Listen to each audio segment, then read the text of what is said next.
સામળિયો. સાંજ સમે સામળિયો પદ ભક્તિગીત છે.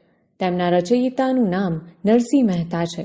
તેમનો જન્મ આશરે 15મું શતકમાં ભાવનગર પાસેના તળાજા ગામમાં થયો હતો. તેઓ ગુજરાતી ભાષાના આદિકવિ તરીકે જાણીતા છે. હાર, હુંડી, મોસાળું વગેરે તેમના નોંધપાત્ર પદો છે.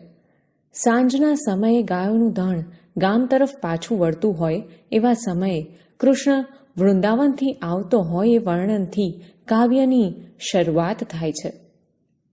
કાવ્ય.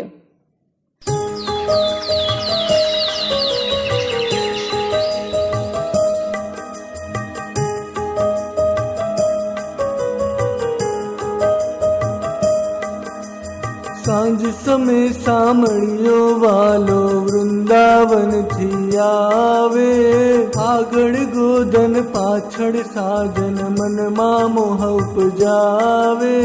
સાંજ સમે સામળિયો વાલો વૃંદાવનથી આવે.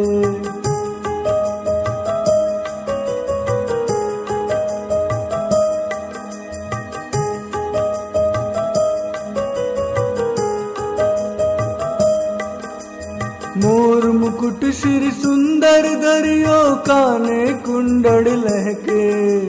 मोर मुकुट सिर सुंदर दरियो काने कुंडल लहके. पैरा पीतांबर फूलनी पछड़ी चुआ चंदन महके. सांझ समय सामळियो वालो वृंदावन थी आवे.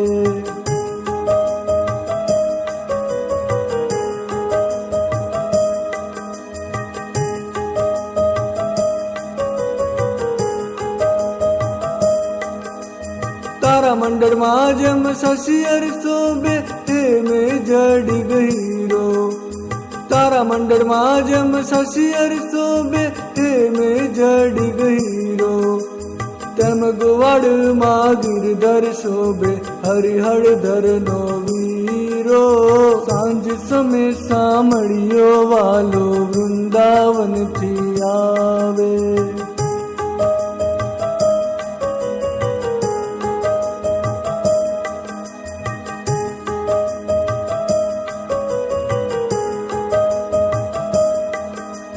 વાલાજીનું રૂપ હૃદયમાં વિસ્યું મનડુત ઘસ્યું મારું.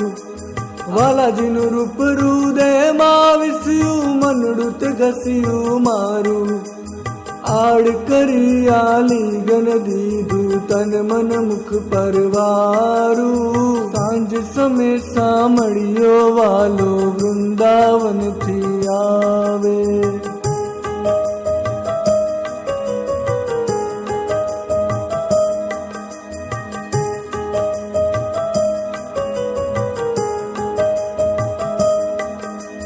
વાલાજીનું રૂપમાં શુભકારી રસિયા વીણ કેમ રહીએ. વાલાજીનું રૂપમાં શુભકારી રસિયા વીણ કેમ રહીએ.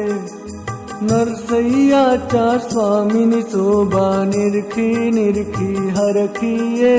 સાંજ સમે સામળિયો વાલો વૃંદાવનથી આવે. સાંજ સમે સામળિયો વાલો વૃંદાવનથી આવે. સમજૂતી. પહેલી પંક્તિ. સાંજ સમે સામળિયો વાલો વૃંદાવનથી આવે, આગળ ગોધન પાછળ સાજન મનમાં મોહ ઉપજાવે. સાંજના સમયે વહાલો સામળિયો જ્યારે વૃંદાવનથી પાછો આવે છે ત્યારે આગળ ગોધણ અને પાછળ સાજન છે, એટલે કે ગોવાળ છે. આ દ્રશ્ય મનમાં મોહ ઉપજાવે એવું છે. બીજી પંક્તિ. મોર મુગુટ શિર સુંદર ધર્યો કાને કુંડળ લહેકે. પહેર્યા પિતાંબર ફૂલની પછેડી ચૂઆ ચંદન મહેકે.